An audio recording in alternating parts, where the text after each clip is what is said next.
Mike Pompeo is the person who keeps going back and forth, negotiating with North Korean officials.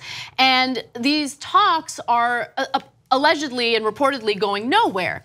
And so Pompeo was unaware of some of the negative commentary coming from these North Korean officials when he was approached by reporters about how things are going. So we're going to show you the video featuring what he told reporters.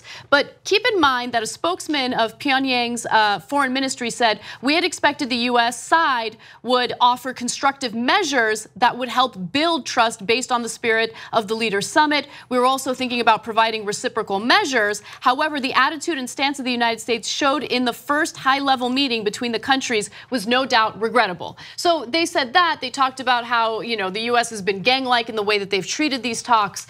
And before Mike Pompeo got word of what they had been saying, here is his version of how these talks have been going. Take a look. Many hours of productive conversations. These are complicated issues, but we made progress on almost all of the central issues.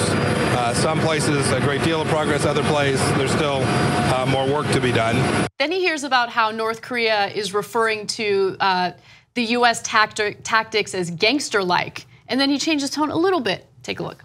I am counting on Chairman Kim to be determined to follow through on the commitment that he made. And so if those requests were gangster-like, they are, the world is a gangster, because there was a unanimous decision at the UN Security Council about what needs to be achieved. But there wasn't really a unanimous decision. You see what I'm saying? Like there was a lack of clarity in regard to what North Korea was going to do. There was no specificity in what North Korea was to do in this negotiation or in this agreement. Finally, one quick part that I found a little entertaining. Pompeo spent the night in a hotel in North Korea, right? This is during the talks. And so Kim Jong-chol kind of talked about whether or not Pompeo was sleeping comfortably after these talks. Take a look.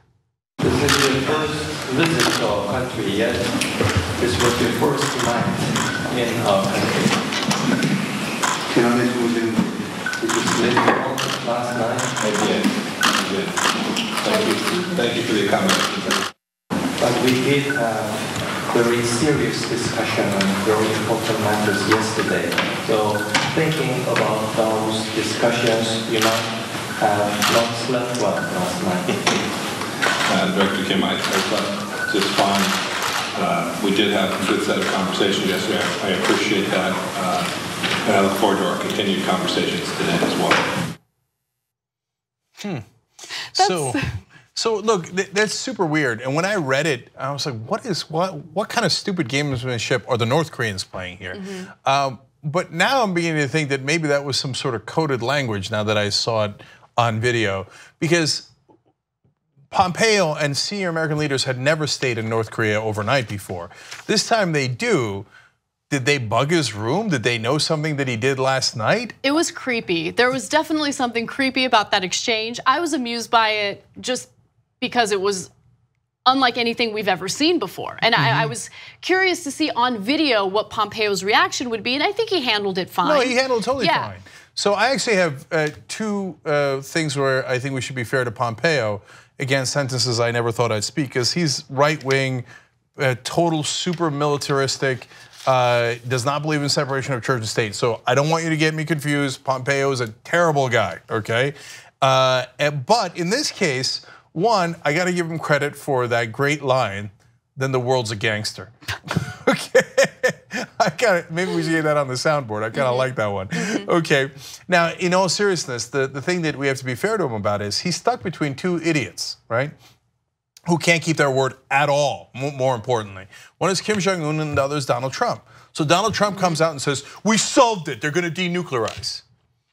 Well, Pompeo can't say that's true because it's not true, but he can't say it's not true because then Trump will yell at him, right? Then Kim Jong-un comes in and goes, I can't believe you're doing this gangster-like demand for denuclearization. He's like, what do you mean? No, that was the whole point of the negotiations, is for you to denuclearize. So, but if he's super harsh, they'll send him home because they're also thin-skinned. Yes, yeah. But if he's not appropriately harsh enough or doesn't push back, then Trump's gonna be mad. And and you're gonna lose face in the negotiations. So he's in an incredibly tough spot between a hard-headed guy and a rock-filled brain, and you pick him on which one is Kim Jong-un and which one is Donald Trump. But they're both totally stubborn, pathological liars. So it's nearly an impossible position to be in. So Pompeo hasn't had success, but I really don't think that he's the one at fault for that. It's the two leaders. Two easy ways to follow the Young Turks. One is hit the subscribe button down below, then you're a TYT subscriber. And second is ring the bell. And when you do that on YouTube, you're notified of our videos.